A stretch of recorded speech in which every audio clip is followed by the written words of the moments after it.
Κάθε άνοιξη στα πευκοδάση μας κάνει την εμφάνισή του ένα πλάσμα που, αν και φαίνεται αθώο, μπορεί να μετατρέξει μια ωραία βόλτα στη φύση σε μια επίσκεψη στα επίγοντα. Πάμε να δούμε τι ακριβώς κρύβεται πίσω από αυτό το μικροσκοπικό, αλλά τόσο επικίνδυνο έντομο. Έχει τύχει ποτέ να δείτε αυτή την εικόνα? Μια ατελείωτη, κινούμενη γραμμή από κάμπιες να διασχίζει ένα μονοπάτι η μία πίσω από την άλλη. Μοιάζει απλώς με ένα παράξενο φυσικό φαινόμενο, σωστά? Η πραγματικότητα όμως είναι πολύ πιο περίπλοκη και, θα έλεγα, ανησυχητική. Λοιπόν, η απάντηση είναι οι πιτιοκάμποι. Αυτές οι χαρακτηριστικές πομπές που μοιάζουν σχεδόν με λιτανιές είναι το σήμα κατά τεθέν της. Και το πρώτο σημάδι ότι πρέπει να είμαστε ιδιαίτερα προσεκτικοί. Ας τη γνωρίσουμε λοιπόν από κοντά. Τι ακριβώς είναι αυτή η κάμπια των πεύκων και γιατί η παρουσία της πρέπει αμέσως να μας βάζει σε επιφυλακή. Η επιστημονική της ονομασία είναι Thaumetopea wilkinsoni. Αλλά αυτό που πρέπει να θυμόμαστε είναι ότι η πιτιοκάμπη δεν είναι απλώς ένα παράσιτο.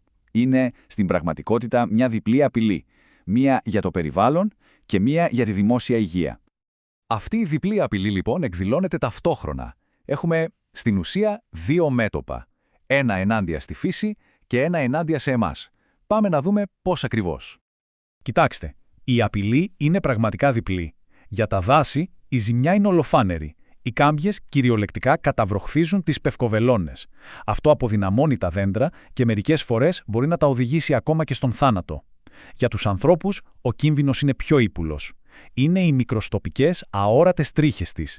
Αυτές λειτουργούν σαν δηλητηριώδη βελάκια, απελευθερώνοντας μια πρωτεΐνη που προκαλεί τρομερές αλλεργικές αντιδράσεις και επώδυνα εξανθήματα. Το αδιαμφισβήτητο σημάδι της παρουσίας τους, αυτές οι χαρακτηριστικές λευκές μεταξένιες φωλιές πάνω στα κλαδιά.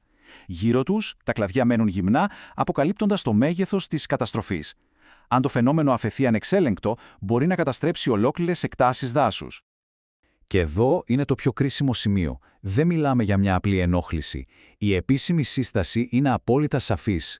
Οποιαδήποτε επαφή μπορεί να απαιτήσει άμεση ιατρική φροντίδα. Είναι τόσο σοβαρό. Όπως λένε, η γνώση είναι δύναμη. Και για να αντιμετωπίσουμε την πιτιοκάμπη πρέπει να γνωρίζουμε το χρονοδιάγραμμά της, τον κύκλο της ζωής της. Γιατί αυτός ο κύκλος αποκαλύπτει και πότε είναι πιο ευάλωτη, αλλά και πότε είναι πιο επικίνδυνη. Λοιπόν, το χρονοδιάγραμμα είναι ξεκάθαρο. Όλα ξεκινούν το φθινόπωρο, όταν οι πεταλούδες γεννούν τα αυγά τους. Τον χειμώνα οι κάμπιες μεγαλώνουν, προστατευμένες μέσα στις φωλιές τους. Και μετά φτάνουμε στην άνοιξη. Αυτή είναι η πιο κρίσιμη περίοδος. Τότε κατεβαίνουν από τα δέντρα, σχηματίζοντας αυτές τις γνωστές πομπές. Και αυτή ακριβώς είναι η στιγμή του μέγιστου κινδύνου. Τα πρώτα σημάδια είναι και τα πιο σημαντικά. Αν εντοπίσουμε τις συστάδες των αυγών το φθινόπωρο ή τις πρώτες μικρές φωλιές τον χειμώνα, μπορούμε πραγματικά να προλάβουμε την εξάπλωση του προβλήματος πριν φτάσει στο αποκορύφωμά του. Εντάξει, τώρα που καταλάβαμε το πρόβλημα σε όλο του το μέγεθος, πάμε να δούμε τις λύσεις, γιατί υπάρχουν συγκεκριμένα βήματα που μπορούμε όλοι να ακολουθήσουμε για να προστατευτούμε. Οι κανόνες είναι απλοί, αλλά κυριολεκτικά σώζουν καταστάσεις. Ο βασικός, χρυσός κανόνας είναι ένας. Κρατάμε αποστάσεις. Δεν αγγίζουμε τίποτα, ούτε τις κάμπιες, ούτε τις φωλιές και έχουμε πάντα το νου μας στο περιβάλλον, ειδικά όταν είμαστε σε εκδρομικούς χώρους. Τώρα, για όσους έχουν πεύκα στην αυλή τους, η δράση είναι απαραίτητη. Και το κλειδί εδώ ξέρετε ποιο είναι? Ο σωστός συγχρονισμός. Η καταπολέμηση είναι πολύ πιο αποτελεσματική τον Νοέμβριο και τον Δεκέμβριο. Τότε οι κάμπιες είναι ακόμα μικρές και πιο ευάλωτες. Ευτυχώς δεν είμαστε μόνοι σε όλο αυτό. Το τμήμα δασών αναλαμβάνει δράση σε μεγάλη κλίμακα με στοχευμένους αεροψεκασμούς και επίγειους ψεκασμούς. Και το πιο σημαντικό είναι πως τα σκευάσματα που χρησιμοποιούν είναι βιολογικά, άρα ασφαλή και για εμάς και για το υπόλοιπο οικοσύστημα.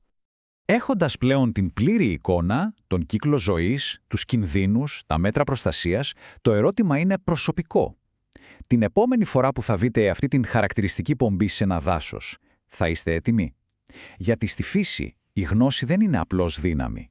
Είναι πάνω απ' όλα ασφάλεια.